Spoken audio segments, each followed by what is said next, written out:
Chers amis, tandis que le monde semble s'enfoncer dans une folie noire, nous pouvons porter le regard au-delà, au-dessus de nous et en nous.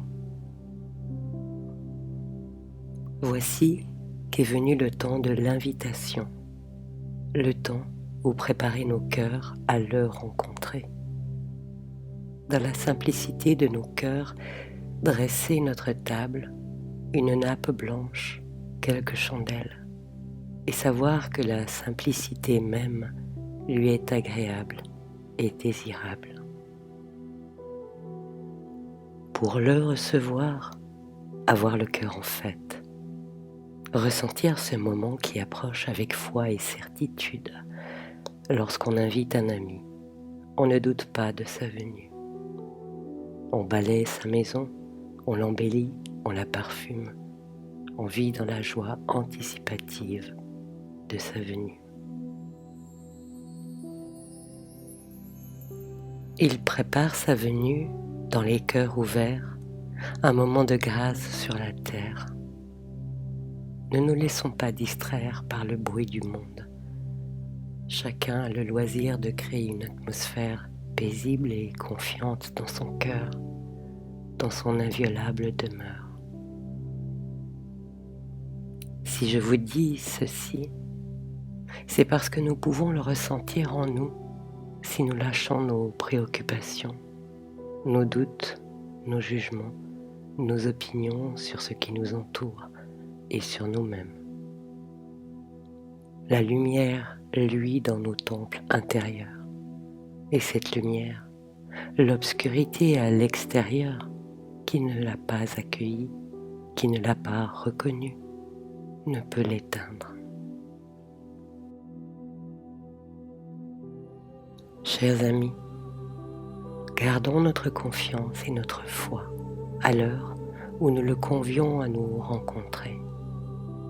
Souvenons-nous de ce moment merveilleux où il viendra, posera son regard de lumière sur nous et nous sourira avec douceur, nous consolera, nous encouragera, nous portant au-dessus de nous-mêmes dans la joie d'être ce que nous sommes.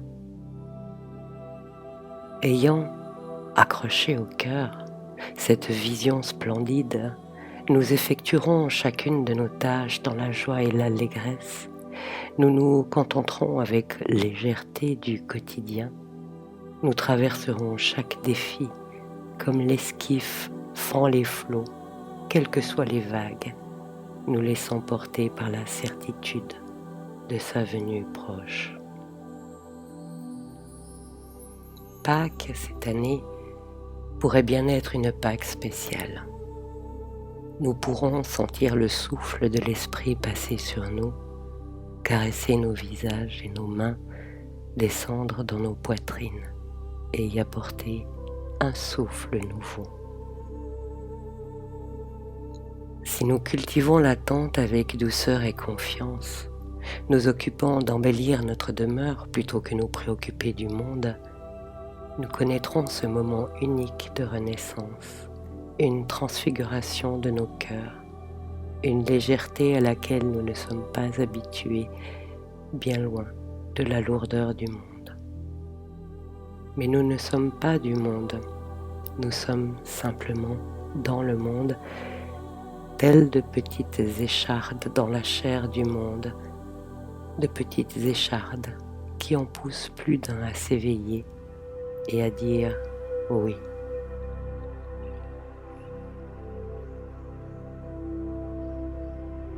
Lorsque tu fermes la porte, les bruits du monde s'estompent et tu te retrouves dans la plénitude de ta réalité, seul en toi et pourtant nourri de ta propre présence, de ta propre substance. Tu oublies alors toutes les imperfections que tu portes parce que tu sais, au cœur de ton cœur, dans l'intimité de ton être, que seul l'élan de ton cœur, l'aspiration de ton amour à la lumière est un authentique appel. Et cet appel, il l'entend. Il ne peut que l'entendre. Il ne cesse de l'entendre. Quand on invite un ami, on sait qu'il viendra. À chaque instant, se tenant près de nous avec grâce et délicatesse, il n'attend que notre invitation à le recevoir. Nous le croyons loin au-dessus de nous, dans d'autres sphères. Il n'a pourtant jamais été aussi proche. C'est pourquoi commencer par dresser nos tables et décorer nos cœurs lui devient douce obligation de venir à nous. Dans l'instant ténu, entre deux battements de cœur, dans le souffle de notre poitrine, dans l'espace entre deux pensées, il se tient en silence. Dans cet espace, chaque fois que tu en prends conscience, tu peux le recevoir, tu peux le rencontrer, tu peux te laisser aimer par lui et laisser sa présence t'illuminer.